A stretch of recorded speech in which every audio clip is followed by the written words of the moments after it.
Hay un fuego silencioso que arde dentro de quienes sienten la necesidad de crear. No es un deseo superficial ni una aspiración decorativa. Es una urgencia, un impulso visceral que nace desde las zonas más crudas de la experiencia humana. Muchos artistas no eligen crear, simplemente no pueden no hacerlo. Como si algo dentro de ellos se rompiera si no encontrara una vía de escape a través de un lienzo, un poema, una melodía o una historia. Detrás de esa compulsión no suele haber calma, sino un tipo de desasosiego interior que necesita transformarse en forma para poder ser soportado. La historia del arte está llena de figuras cuya sensibilidad desbordante no encajaba en los moldes del mundo cotidiano. Van Gogh no pintaba desde la serenidad, sino desde una intensidad emocional que rayaba en la desesperación. Cada trazo suyo era una batalla entre el caos interno y la búsqueda de sentido. No fue admirado en vida, vivió en la pobreza, y sin embargo su alma insistía en expresarse. El arte fue su forma de respirar cuando todo lo demás parecía asfixiante. Su sufrimiento no fue un accesorio de su obra, fue el crisol en el que ésta se fundió.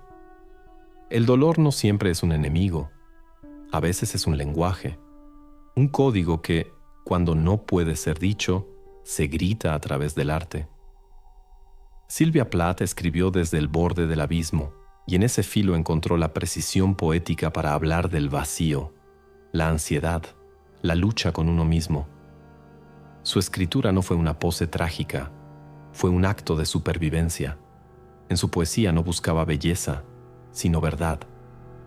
Y en esa verdad cruda, punzante, encontró una voz que aún hoy resuena con fuerza brutal. Ella no fue una artista que encontró inspiración en su sufrimiento. Fue una artista que escribió para no desaparecer del todo en él. Hay algo profundamente paradójico en el proceso creativo. Lo que duele, lo que lacera, lo que incomoda, se convierte en material fértil para la expresión más elevada. La herida interna se vuelve tinta. La desolación se transforma en imagen. La angustia, en sonido. El alma del creador, tan a menudo escindida entre la sensibilidad y la desesperación, encuentra cierta coherencia únicamente en el momento de la creación. No porque el dolor se cure al crear, sino porque al menos puede ser nombrado, enfrentado, organizado.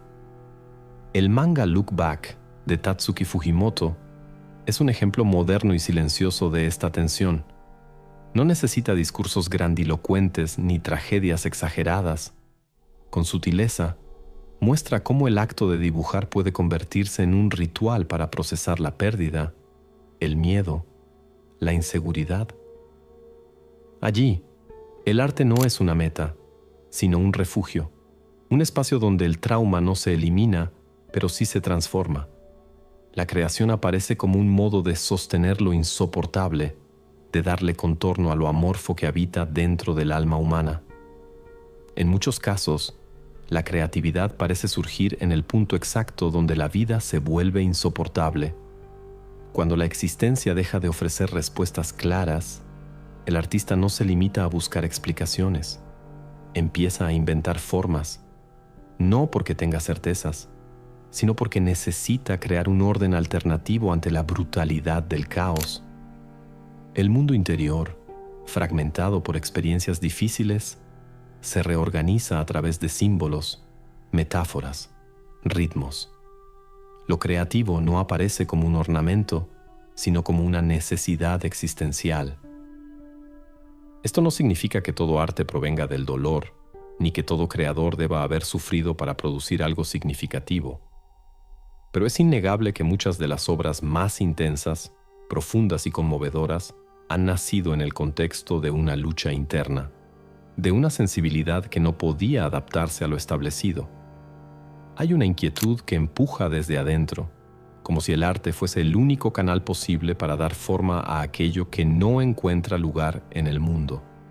En esa misma lógica, el proceso creativo no es una actividad apacible. No se trata simplemente de tener una idea y ejecutarla. Es una confrontación constante con uno mismo. Es hurgar en lo profundo, allí donde no siempre se quiere mirar. Crear implica exponerse, y cuando se crea desde lo auténtico, se hace desde una desnudez emocional que puede doler tanto como liberar.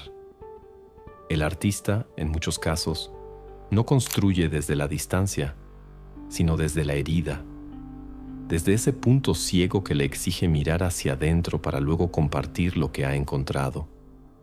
La experiencia de crear se parece a veces a la de sangrar con las manos, no en el sentido melodramático, sino en el más real. Hay algo que se entrega, algo que se pierde, algo que duele, y sin embargo el resultado puede ser luminoso. Una obra que conmueve a otros, que conecta, que resuena. Lo que para el artista fue un gesto desesperado puede convertirse en consuelo para quien lo recibe. Esa es una de las paradojas más conmovedoras del arte, que nace de la oscuridad y sin embargo puede ofrecer luz. Esta tensión entre dolor y forma, entre caos y sentido, entre sufrimiento y belleza, es lo que convierte a la creatividad en algo tan humano, tan profundo, tan cargado de ambigüedad. No es un don tranquilo ni una habilidad decorativa. Es un acto radical, una forma de resistencia ante lo insoportable, una transformación del desgarro en lenguaje. Y es precisamente esta transformación la que revela el verdadero precio que muchos artistas pagan. Porque convertir el dolor en arte no es gratuito. Deja marcas, consume energía vital, implica una exposición continua a zonas emocionales complejas. Y a menudo, esa entrega no se ve. Se aplaude el resultado, pero se ignora lo que ha costado llegar a él. Lo que para el espectador es belleza, para el creador pudo haber sido una forma de no quebrarse del todo. Desde esta perspectiva, el arte no es solo un producto cultural, sino una consecuencia de ciertas formas de vivir la vida con demasiada intensidad, una forma de sobrevivir al mundo sin anestesia. No hay distancia emocional en el proceso, no hay barreras entre el creador y su obra. Hay una fusión profunda y muchas veces peligrosa entre la identidad y el acto creativo. Lo que se crea no es algo externo, es una prolongación del propio dolor transformado en lenguaje. Cuando se entiende esto, se comprende también por qué la creatividad puede tener un precio tan alto. No porque el sufrimiento sea necesario para crear, sino porque, cuando está presente, transforma el acto creativo en una forma de metabolizar lo insoportable. Y en ese proceso, el artista se deja algo de sí mismo, algo que no siempre puede recuperar.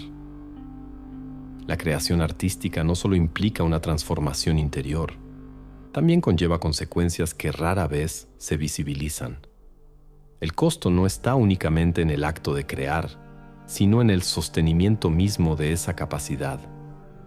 Cuando una persona convierte sus emociones más profundas en obra, no solo está abriéndose al mundo, está, de alguna manera, partiéndose a sí misma. Y esa fisura, aunque invisible desde fuera, es real. Muchos creadores, en su esfuerzo por materializar lo intangible, terminan cargando con un agotamiento que no se parece al cansancio físico, sino a una erosión constante del alma. La entrega al proceso creativo suele exigir una atención total. No se trata simplemente de dedicar horas, sino de entregar una parte esencial del propio ser. El artista no se sienta a crear como quien se enfrenta a una tarea rutinaria. Lo hace con el cuerpo entero, con la mente alerta, con el corazón expuesto.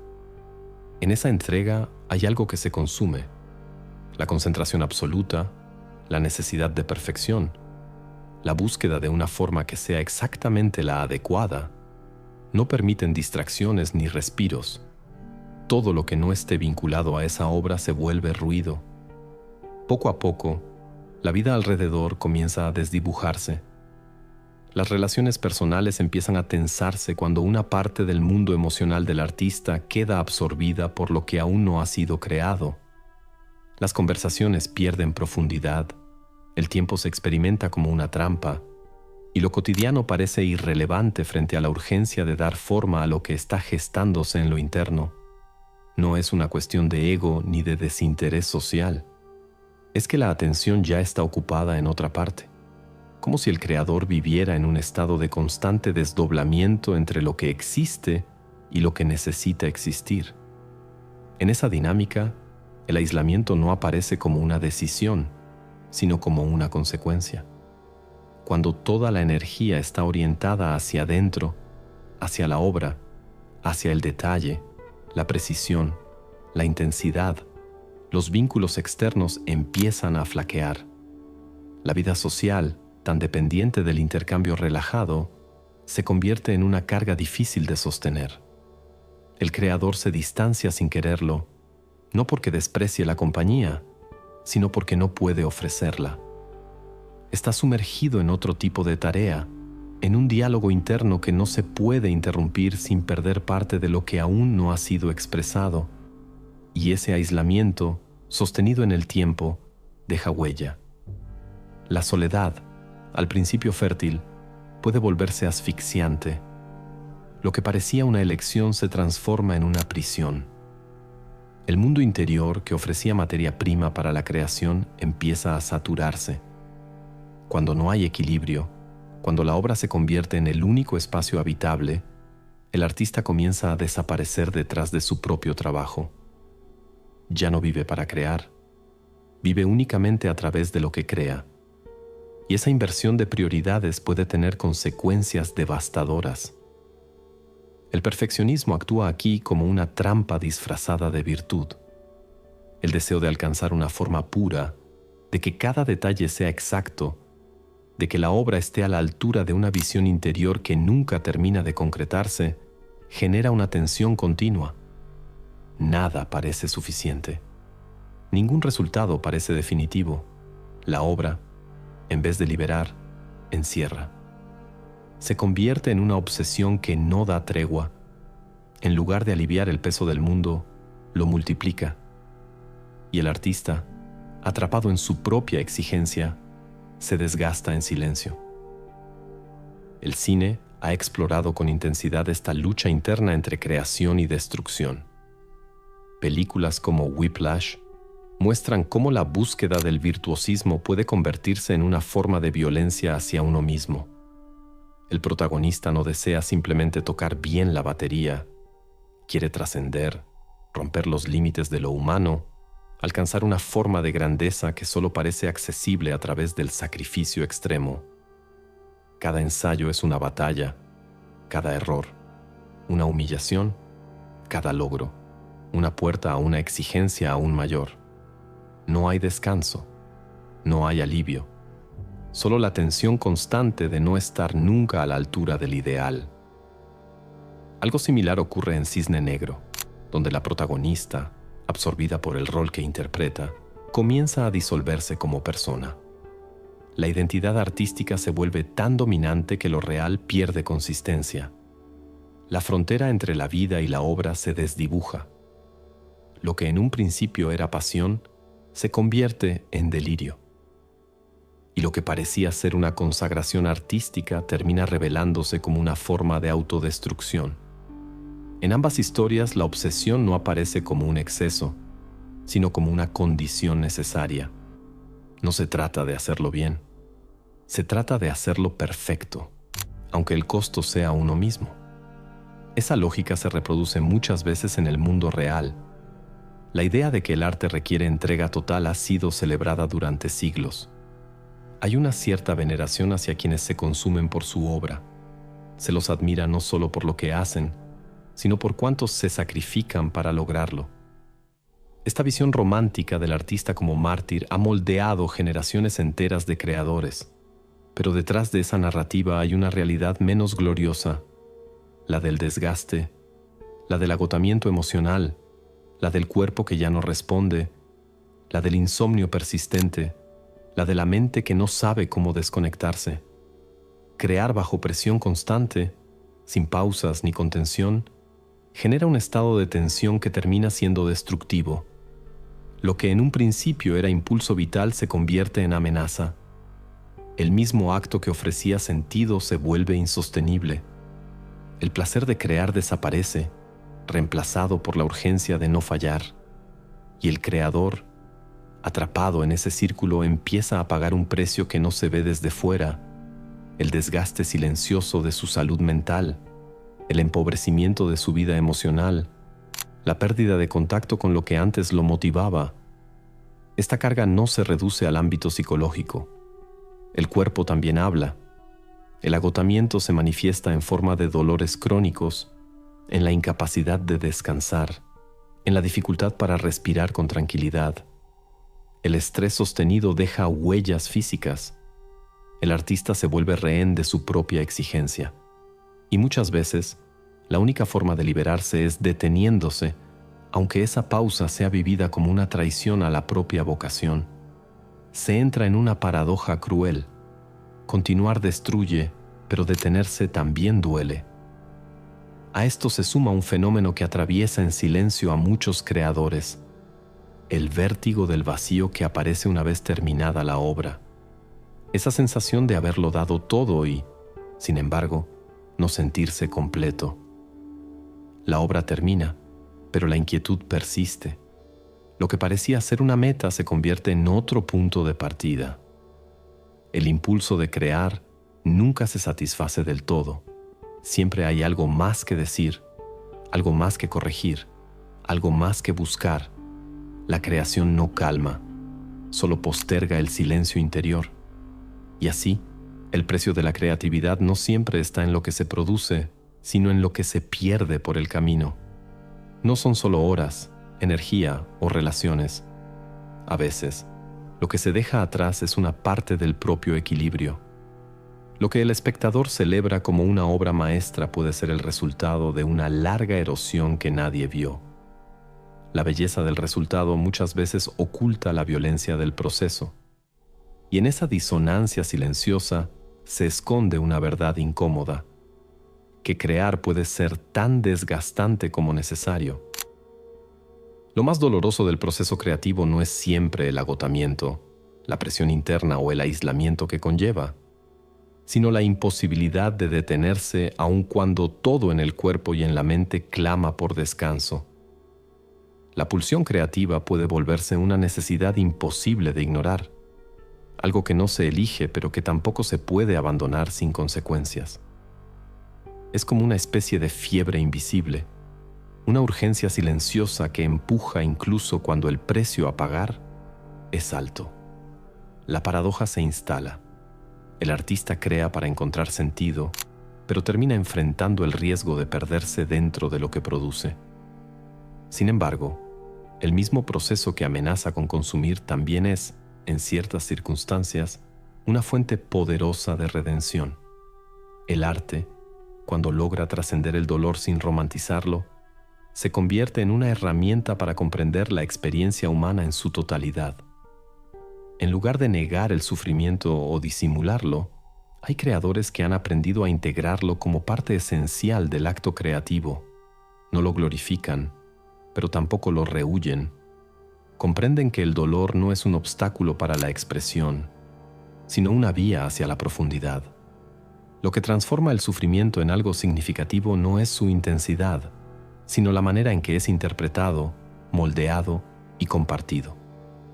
Cuando el dolor se vuelve materia prima para la obra, puede adquirir una dimensión transformadora. No se trata de exponer la herida por simple exhibicionismo emocional, sino de nombrarla con una lucidez que permita a otros reconocerse en ella. La creación se vuelve así un puente, una forma de conexión honesta entre experiencias individuales que de otro modo permanecerían aisladas. Para que eso sea posible, el artista debe atravesar un proceso interno que va más allá de la técnica. Tiene que aprender a habitar su sensibilidad sin ser destruido por ella. La vulnerabilidad, lejos de ser una debilidad, se convierte en un punto de acceso a lo auténtico. Es allí donde el arte se diferencia de la mera producción estética, en su capacidad de decir algo verdadero sin perderse en el artificio. Esta verdad no siempre es cómoda, ni clara, ni redonda. A veces es fragmentaria, caótica, ambigua, pero su fuerza reside precisamente en que no busca complacer, sino expresar algo que, de otro modo, quedaría atrapado en el silencio. Tatsuki Fujimoto lo ejemplifica en Look Back, donde el vínculo entre dos jóvenes artistas se convierte en una reflexión desgarradora sobre la pasión creativa, la pérdida y el legado. No hay en esa obra una celebración ingenua del talento, ni una condena moral al dolor que lo atraviesa. Hay, en cambio, una comprensión profunda de que crear es también una forma de lidiar con lo inacible. Lo que los personajes no pueden decir, lo dibujan. Lo que no logran resolver en la vida, lo insinúan en sus páginas. El arte no les da todas las respuestas, pero les ofrece un lenguaje para nombrar lo que sienten sin necesidad de justificarlo. Y en ese gesto silencioso reside la verdadera potencia de la expresión artística. No cura, pero al menos permite no callar. El equilibrio aparece entonces como una cuestión crucial, no para convertir el arte en un ejercicio funcional de bienestar emocional, sino para evitar que el impulso creativo se vuelva una forma de autodestrucción sostenida. Encontrar un ritmo que permita seguir creando sin perder el centro requiere de una conciencia que pocos desarrollan a tiempo. El mito del artista maldito, aún vigente en muchos imaginarios, promueve la idea de que el sufrimiento es necesario para lograr profundidad, como si el dolor fuera la única fuente legítima de inspiración. Pero hay una diferencia fundamental entre trabajar a través del dolor y trabajar desde el dolor. En el primer caso, se lo trasciende. En el segundo, se queda uno atrapado en él. Lo que permite esa trascendencia es la capacidad de tomar distancia sin renunciar a la intensidad. Aprender a observar las propias emociones como un terreno fértil, sin dejarse arrastrar por ellas, es una habilidad que se cultiva con tiempo, con experiencia y muchas veces con el fracaso como maestro. Quien logra establecer esa distancia no se vuelve frío, sino lúcido. Y esa lucidez es la que permite que el arte no se convierta en un eco de la desesperación, sino en una forma de comprensión. El objetivo no es anestesiarse, sino desarrollar una sensibilidad que no sea letal, que permita seguir sintiendo sin romperse cada vez, que habilite una forma de expresión que no requiera del sufrimiento como condición permanente. En ese punto, el proceso creativo puede convertirse en una vía de autoconocimiento, no como terapia disfrazada de estética, sino como una forma honesta de explorar lo que uno es, sin necesidad de definirse completamente. El arte no resuelve los conflictos internos, pero puede darles forma. No elimina el caos, pero lo organiza temporalmente. No borra la angustia, pero ofrece una manera de convivir con ella sin quedar paralizado. La creación deja de ser una forma de evasión para convertirse en una forma de presencia radical. Uno no se fuga del mundo, sino que se instala en él con una mirada más compleja. Van Gogh, en sus cartas, reflejaba esa tensión constante entre el dolor y la necesidad de crear. No utilizaba el arte como un refugio escapista, sino como una forma de mantenerse vivo. En su obra, los colores vibran como si intentaran contener un fuego interior que no se apaga. No hay equilibrio fácil en su vida, pero sí hay una determinación silenciosa de seguir pintando, incluso cuando todo a su alrededor parecía derrumbarse. Esa insistencia no es ingenua, es un acto de afirmación frente al abismo, una manera de decir que, aun en medio del sufrimiento, hay algo que merece ser dicho, visto, compartido. La soledad, en ese contexto, deja de ser una condena absoluta y puede llegar a convertirse en una oportunidad de reconfiguración. No toda soledad es estéril. Cuando se vive con cierta madurez, puede ser el terreno donde se gestan las intuiciones más profundas. Es en el silencio donde muchas veces emergen las ideas que no podrían aparecer en medio del ruido. Pero para que eso ocurra, es necesario aceptar esa soledad sin convertirla en aislamiento emocional permanente. Encontrar formas de conectar con otros, incluso desde la distancia, puede ser una manera de cuidar lo que se construye internamente sin perder la capacidad de compartirlo. Sylvia Plath, en su obra poética, demostró con crudeza lo que significa estar expuesta a una sensibilidad extrema. Su capacidad para traducir la angustia en palabras no evitó el dolor, pero lo volvió visible, y en esa visibilidad muchas personas encontraron un espejo. Lo importante no es que el arte elimine el sufrimiento, sino que permita transformarlo en algo legible, en algo que pueda compartirse sin necesidad de explicaciones forzadas, en algo que diga, esto también existe, y al hacerlo, le quite algo de su poder destructivo. Por eso, cuando el proceso creativo encuentra un cauce sano, se transforma en una forma de resistencia. No como un acto heroico, sino como una decisión cotidiana de seguir creando a pesar de todo, a pesar del cansancio, del desánimo, de la inseguridad. No como una obligación, sino como una forma de mantenerse conectado con lo más vital. Esa conexión es la que permite que el arte no sea solo una válvula de escape, sino una forma de comprensión profunda, una manera de mirar el mundo con mayor atención, con más compasión, con más complejidad.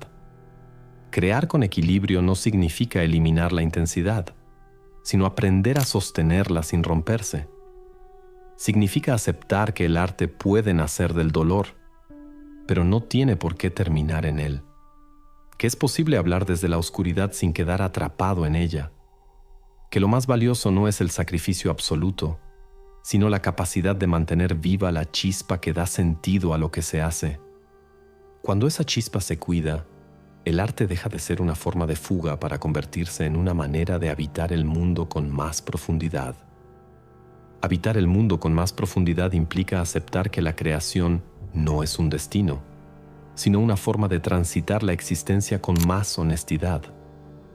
No hay gloria garantizada ni redención automática, pero sí una posibilidad. Transformar lo vivido en algo que trascienda la experiencia individual. Esa posibilidad es frágil y exigente, pero también profundamente humana. Porque cuando alguien logra volcar su verdad en una obra, sin necesidad de exagerarla ni ocultarla, abre un espacio donde otros pueden sentirse menos solos. El arte entonces no se mide por su perfección técnica ni por su impacto inmediato, sino por su capacidad de conmover con sinceridad. No para impresionar, sino para tocar. No para iluminar, sino para acompañar. Y ese gesto, por pequeño que parezca, puede ser lo más cercano a una forma de sentido que el caos nos permite. Crear no salva, pero sí puede significar no rendirse del todo. Y en tiempos donde todo parece exigir velocidad, control y rendimiento, quizá lo más valiente sea precisamente eso, no dejar de mirar hacia adentro y seguir creando con todo lo que eso implica. Si este video tocó algo dentro de ti, tengo un pequeño favor que pedirte.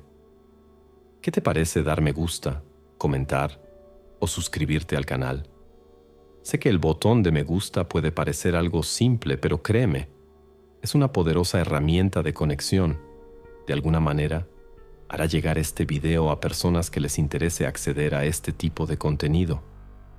Antes de que te vayas, en la pantalla verás 2 videos sugeridos. Podría contarte sobre qué tratan, pero solo diré que profundizan aún más en temas que complementan lo que hemos hablado aquí. Si estás listo para continuar este viaje de descubrimiento, confía en mí. Vale la pena echarles un vistazo. Gracias por estar aquí y por formar parte de esta reflexión. Espero encontrarte nuevamente pronto. Hasta entonces, cuídate.